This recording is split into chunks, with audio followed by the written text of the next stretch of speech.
Hi everyone, I'm Kapil Bhardwaj, Geography and Environment Faculty with Study IQ. Welcomes all of you to the platform of Study IQ. चलिए सबसे interesting बात मैं बताता हूं आपको। आजकल सबसे ज़्यादा जो पर्सन न्यूज़ में है वो है एलॉन मस्क और उनकी जो कंपनी है स्पेसएक्स, वो और भी ज़्यादा न्यूज़ में है। लेकिन अब सबसे बड़ा सवाल ये आता है कि उनको एक काफ़ी बड़ा नुकसान हुआ है। अब हम ये जानने की कोशिश करेंगे जोग्राफिकली वो नुकसान हमारे एग्जाम से कैसे कोरिलेट करता है। तो चलिए देखते हैं कि न्यूज़ क्या है और क्या नुकसान हुआ है और उस नुकसान को हम कैसे आगे आने वाले फ्यूचर में कम भी कर सकते हैं, प्लस हमारी ज्योग्राफी के लिए वो क्या नॉलेज हमें देता है। क्योंकि इतना बड़ा अगर नुकसान हुआ है और किसी ऐसी कंपनी को जो कि वर्ल्ड के लेवल पे काफ़ी अच्छा ग्रो कर रही है, आपके नासा इसरो के टक्कर में काम कर रही है, तो फिर हमारे लिए वो एग्जाम पर्सपेक्टिव से भी इंपॉर्टेंट हो सकता है। यूपीएससी आपसे उसके ऊपर क्वेश्चन पूछ सकता है।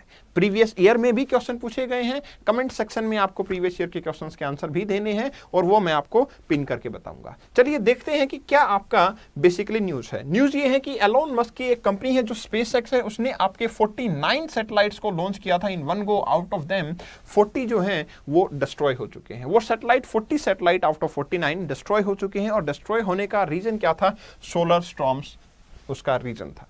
सोलर स्टॉर्म्स जो हैं वो आपके 40 सैटेलाइट्स के खत्म होने का, डिस्ट्रॉय होने का रीजन था। हालांकि ये सैटेलाइट कुछ ऐसे थे, कुछ नेचर जो सैटेलाइट का वो ऐसा रखा गया था कि वो डेब्रिस क्रिएट नहीं करने वाले थे। Means if they got failed और anyhow they try to fall, तो वो अर्थ के एटमॉस्फेयर में एंटर करने से पहले ही मेल्ट आउट होकर खत्म हो जाते। लेकिन ये तो काम करना ही शुरू नहीं किया था कि उससे पहले ही एक दिन जैसे लॉन्च किया, नेक्स्ट डे तक वो क्या हो गए? वो बर्न आउट हो गए। अब इतना भी कोई आपका रिसाइकलेबल नहीं बनाएगा कि बस लॉन्च होते ही आपका सैटेलाइट बर्न हो जाए। एक्चुअली ये रीजन था solar storm.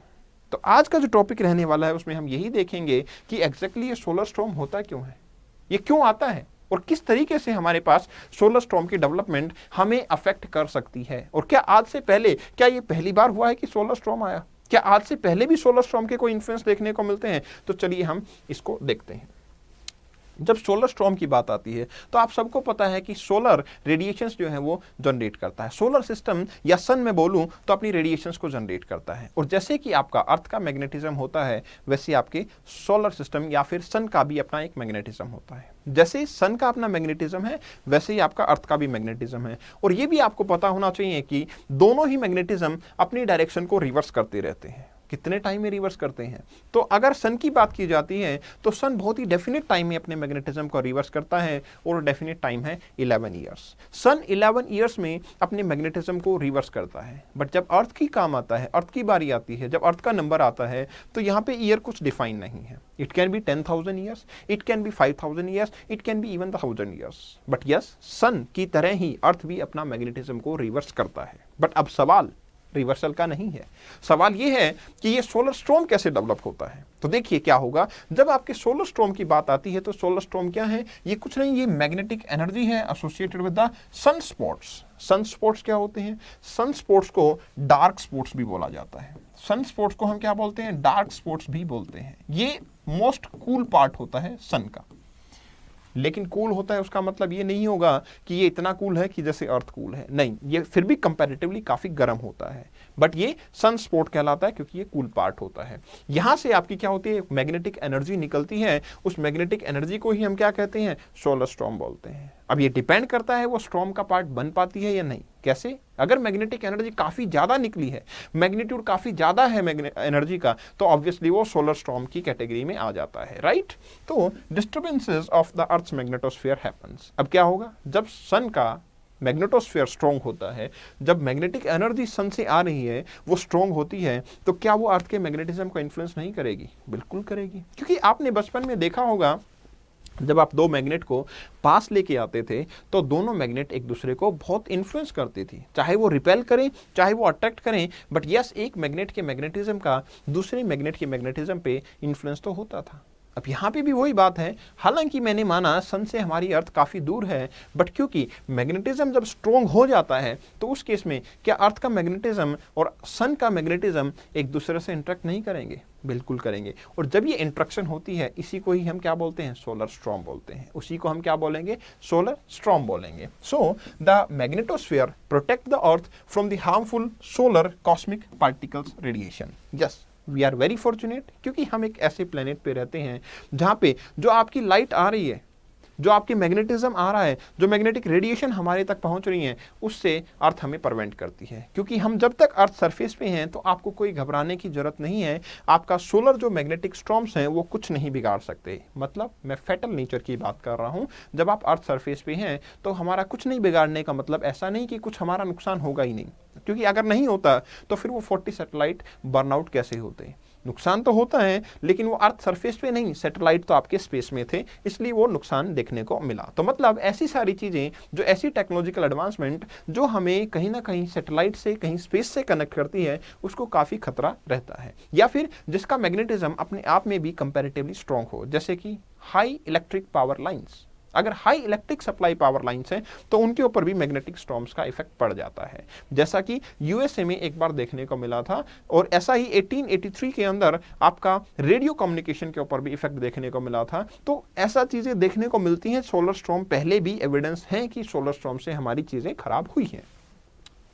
The largest storms that result from these conditions are associated with coronal mass ejection. Yes, अब ये क्या है? एक्चुअली मैग्नेटिज्म जो सन का है वो तो हमेशा ही रहता है। ऐसा तो है नहीं कि magnetism out of the sudden आएगा और बीच में मैग्नेटिज्म नहीं था।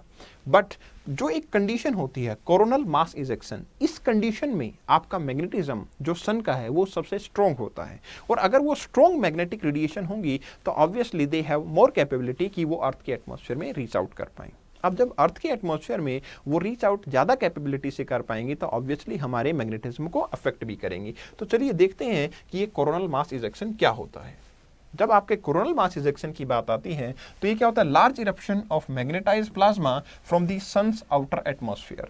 सन का आउटर जो एटमॉस्फेयर है, कोरोना जिसको बोलते हैं, वहां से क्या होता है? आपके लार्ज मैग्नेटाइज्ड प्लाज्मा को निकलना ही क्या कहलाता है? आपका कोरोना मास इजेक्शन कहलाता है। CME is one of the main transient feature of the sun itself, known to be formed by explosive reconfiguration of solar magnetic fields through the process of magnetic reconnection. Actually जब magnetic orientation सन का change हो रहा होता है या फिर magnetic reconnection हो रहा होता है, उस टाइम पे आपके जो एक्सप्लोजन है वो काफ़ी ज़्यादा होते हैं। और जब एक्सप्लोजन ज़्यादा होंगे तो मैग्नेटिक रेडिएशन या मैग्नेटाइज्ड प्लाज्मा वो भी ज़्यादा ओरिजिनेट होंगे और ज़्यादा एनर्जेटिक भी होंगे। अब ओरिजिनेट भी ज़्यादा हो रहे हैं, एनर्जेटिक भी ज़्यादा हैं, तो ऑटोमेटिकली वो आपके लार्जर एरिया के अंदर, अर्थ के अंदर स्प्रेड होने के चांसेस रहेंगे।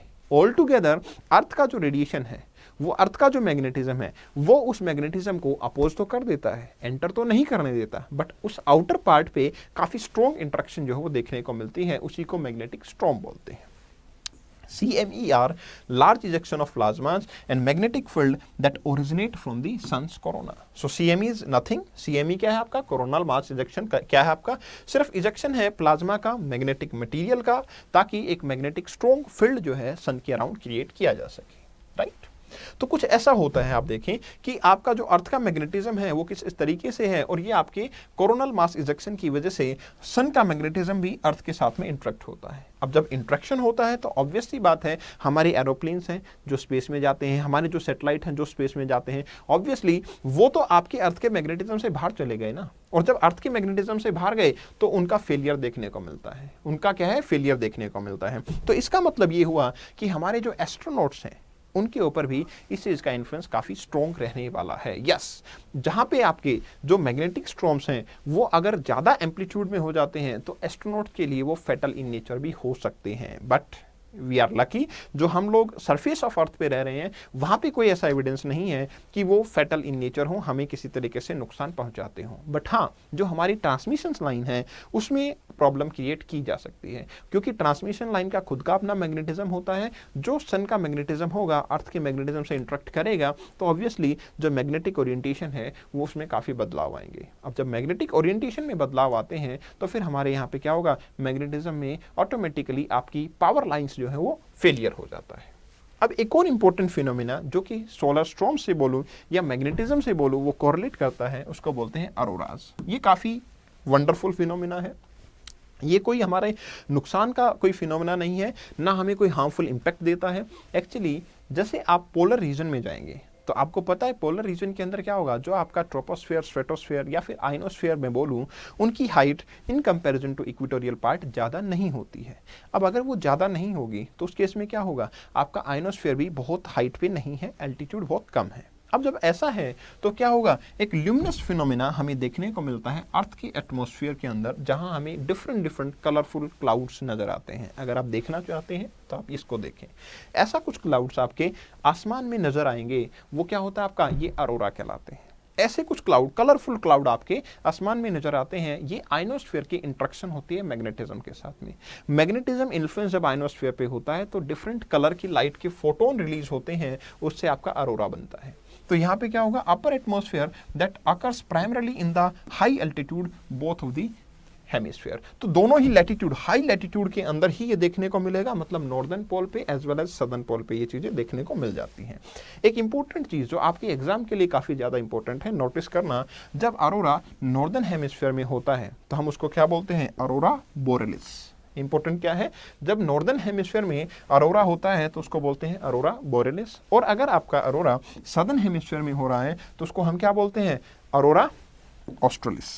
राइट, उसको क्या बोलेंगे, अरोरा ऑस्ट्रेलिस। अब हो सकता है एग्जाम में आप भूल जाएं, एग्जाम आएगा, एग्जाम में पूछा और आप कंफ्यूज हो गए, तो आप ये लगाना सदर्न हेमिस्फीयर में ऑस्ट्रेलिया एक कंट्री है, तो आप सदर्न हेमिस्फीयर के जो अरोराज होंगे उनको अरोरा ऑस्ट्रेलिस बोलेंगे, और आपके नॉर्दर्न हेमिस्फीयर में जो अरोरा होंगे उनको अरोरा बोरेलिस बोलेंगे। Right, so quite simple to understand, आप अरोराज को आराम से समझ सकते हैं। और अरोरा होता नहीं है, नुकसानदायक नहीं है, इवन टूरिज्म के लिए जो लोग जाते हैं उनको ये काफ़ी अट्रैक्टिव पॉइंट भी लगता है, सब लोग देख के भी आते हैं। विंटर में ज़्यादा स्ट्रॉन्ग होता है। हाँ, कई बार क्या होता है, जब आपका सन स्ट्रॉम आता है, मैग्नेटिक स्ट्रॉम आता है, उस टाइम पे अरोरा सिर्फ अपने आप को कन्फाइंड 90 डिग्री लैटिट्यूड पे या 60 डिग्री पे ना रख के आपकी 40 डिग्री नॉर्दर्न लैटिट्यूड तक भी पहुंच जाते हैं। क्यों? क्योंकि उस टाइम पे आपको भी पता है मैग्नेटिज्म क्या हुआ, स्ट्रॉन्ग हुआ। बस इसी मैग्नेटिज्म के चलते एलोन मस्क की कंपनी को भी काफी ज्यादा नुकसान जो है देखने को मिला। ऑब्वियसली नुकसान तो है, 49 में से 40 सैटेलाइट उनके क्या हो गए, खत्म हो चुके हैं। तो ये आपका अरोरा है और ये आपका मैग्नेटिक स्टॉर्म का टॉपिक आता है। चलिए फिर नेक्स्ट सेशन में फिर से मिलते हैं। Thank you very much, stay connected, stay healthy, thanks a lot.